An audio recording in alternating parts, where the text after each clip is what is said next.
la jungle murmure. Le vent soupire à travers des ruines effondrées. Des temples de pierre, à moitié ensevelis par le temps, se dressent comme des sentinelles silencieuses. Ce sont les échos du passé, les vestiges de civilisations disparues depuis longtemps. Ces cultures perdues, autrefois vibrantes et vivantes, n'existent plus qu'à l'état de fragments. Des mystères persistent au sein de leurs pierres brisées, murmurant des connaissances oubliées et des technologies inexpliquées. Ces énigmes anciennes défient notre compréhension du passé. Elles nous obligent à confronter les limites de notre savoir. Ces civilisations étaient-elles plus avancées que nous ne l'imaginons? Possédaient-elles des compétences et une sagesse aujourd'hui perdues dans les méandres du temps? Les réponses, enveloppées dans les brumes de la préhistoire, nous invitent à les découvrir. Nous trouvons ces sites énigmatiques dispersés à travers le globe. Des profondeurs de la jungle au sommet des montagnes reculées, ils émergent. Chacun recèle des secrets. Chacun murmure des histoires oubliées. Ce sont les échos de notre passé collectif, une symphonie de voix oubliées qui aspirent à être entendues. Remontons le temps ensemble pour explorer les mystères de ces mondes disparus. Dans la vaste étendue de l'océan Pacifique, un mystère est submergé, un mystère qui a défié les chercheurs et les explorateurs pendant des siècles. Au large des côtes de Pohnpei, une petite île de Micronésie, s'élève Nan Madol, une cité ancienne qui semble presque irréelle, émergeant des eaux comme un rêve oublié. Cette cité antique, bâtie sur des récifs coralliens, est une énigme. Ces structures imposantes et mystérieuses intriguent les scientifiques et les historiens. Des colonnes de basalte massives, pesant chacune des tonnes, forment ces fondations. Comment ces pierres gigantesques ont-elles été transportées et assemblées avec une telle précision? Elles sont disposées en un réseau d'îles artificielles et de canaux. Un réseau si complexe qu'il semble presque impossible qu'il ait été construit sans technologie moderne. Qui étaient les architectes de cette merveille? Quels secrets détenaient-ils pour accomplir un tel exploit? Les légendes locales parlent de sorciers, des êtres dotés de pouvoirs surnaturels capables de manipuler les éléments. Elles racontent que des pouvoirs magiques ont été utilisés pour transporter les énormes pierres. Des récits fascinants qui ajoutent une couche de mystère à cette énigme déjà complexe. L'archéologie conventionnelle peine à expliquer la logistique. Les théories abondent, mais aucune ne semble totalement satisfaisante. Comment une civilisation, isolée sur une île lointaine, a-t-elle pu réaliser un tel exploit? Les ressources nécessaires, la main-d'œuvre, la technologie, tout cela reste un mystère. Les techniques de construction, l'ampleur même de l'entreprise, défient toute explication simple.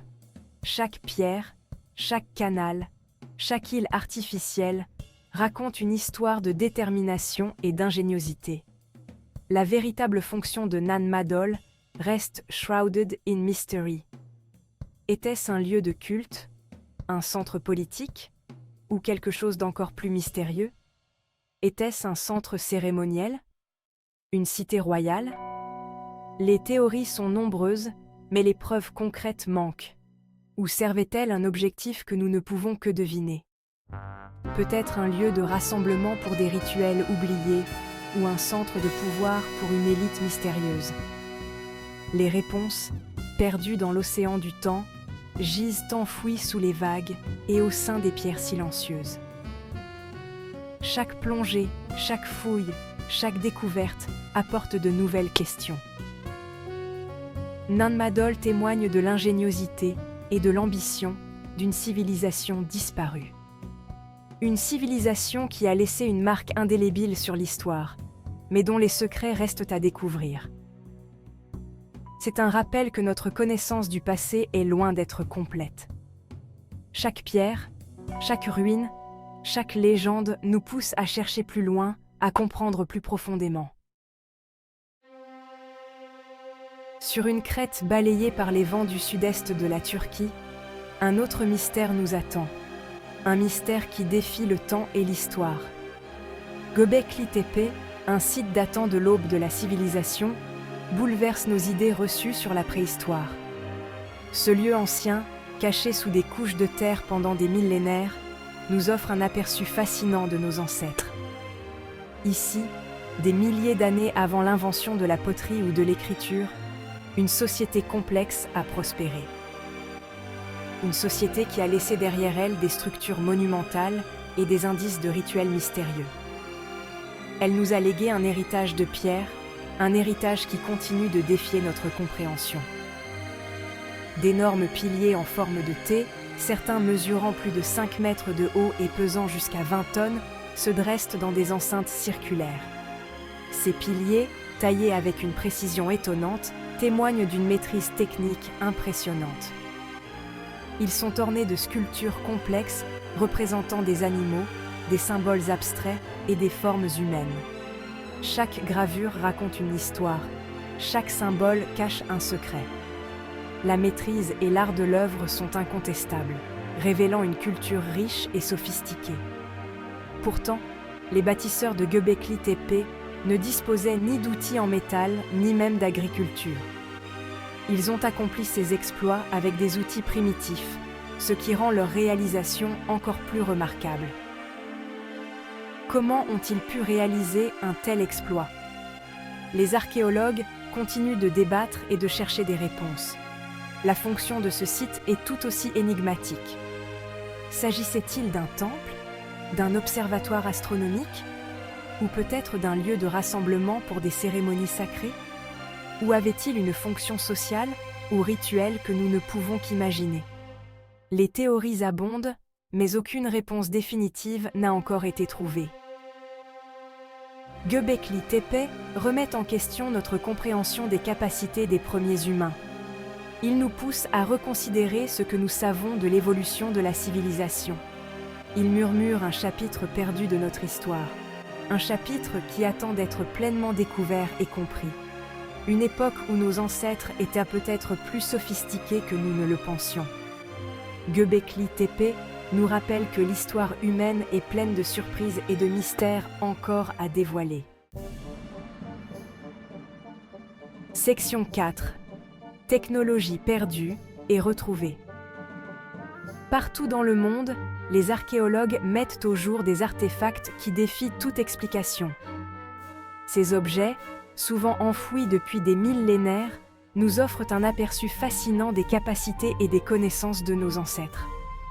Des objets à la conception et à la facture avancée, apparemment impossibles à réaliser pour l'époque à laquelle ils ont été créés.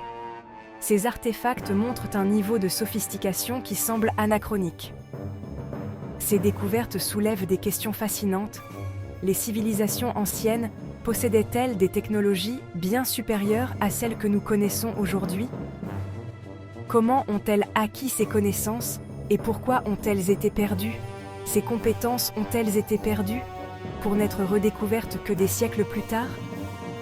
Ou bien ont-elles été transmises de manière secrète, attendant le bon moment pour réapparaître? Prenons l'exemple du mécanisme denticitaire, un dispositif découvert dans une épave au large des côtes grecques. Ce mécanisme, trouvé par des plongeurs en 1901, a révolutionné notre compréhension de l'ingénierie antique. Cet assemblage complexe d'engrenages, datant de plus de 2000 ans, est considéré comme le plus vieil ordinateur analogique du monde. Il est composé de plus de 30 engrenages en bronze, chacun finement calibré. Il permettait de suivre les cycles astronomiques avec une précision étonnante. Les chercheurs pensent qu'ils pouvaient prédire les éclipses et suivre les mouvements des planètes. Comment une technologie aussi avancée a-t-elle pu voir le jour à une époque où même les engrenages les plus simples étaient considérés comme avant-gardistes? Cette question intrigue encore les scientifiques aujourd'hui. La réponse, comme tant d'autres, reste insaisissable. Chaque découverte soulève de nouvelles questions et nous pousse à reconsidérer ce que nous savons de l'histoire. Le mécanisme denticitaire témoigne de l'ingéniosité de nos ancêtres.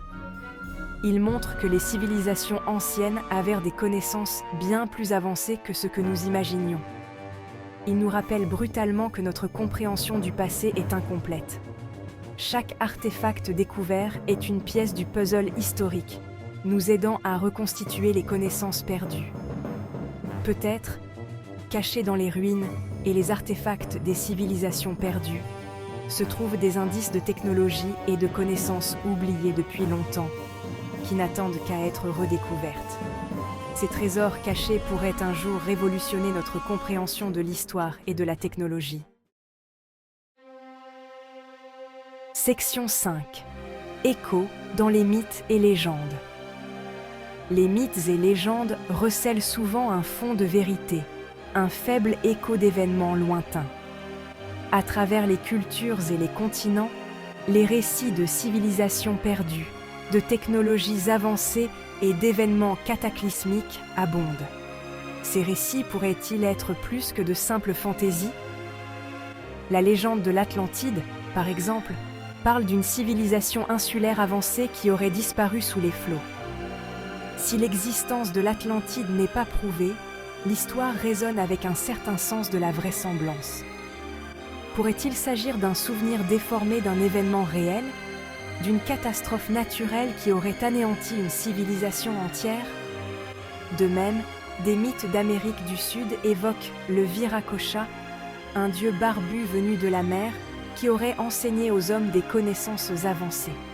Pourrait-il s'agir du souvenir d'un contact avec une civilisation maritime, leur arrivée ayant été interprétée à tort comme un événement divin?